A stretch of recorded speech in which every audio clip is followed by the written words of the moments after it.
I want to begin with a scene in the Woodward book where we have the National Security Advisor telling the president that the coronavirus is going to be the biggest national security challenge that he faces as president of the United States. And that's in January, exactly when he should have been told that.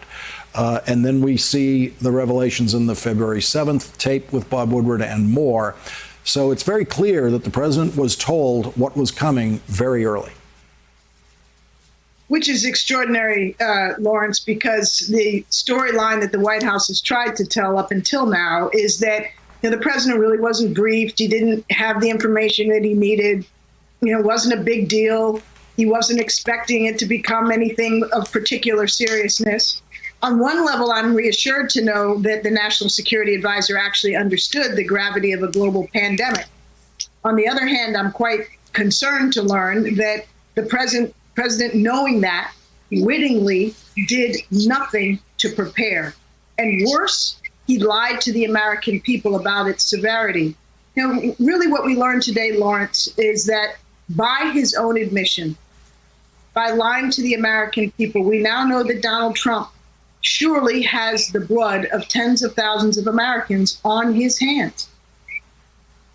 The scenes in the book where the president is downplaying it, he seems to think, as he's explaining it to Bob Woodward, that he is absolutely right to be downplaying it. That's what the president should do.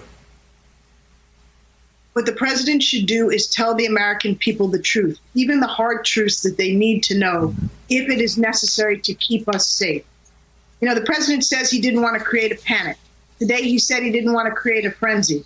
Well, nobody in their right mind should believe that coming from Donald Trump, the man who is more than happy to send into panic what he calls suburban housewives with images of the thought that somebody looking like Cory Booker might move into their neighborhood.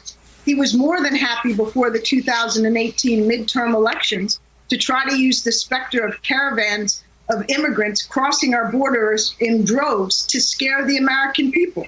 So he has no problem with panicking people when he thinks it serves his political interests. Here was a case where he chose not to give the information that we absolutely all needed to have for our health, for our national security, for our economy, for our kids to go to school, because he wanted to preserve his political posture.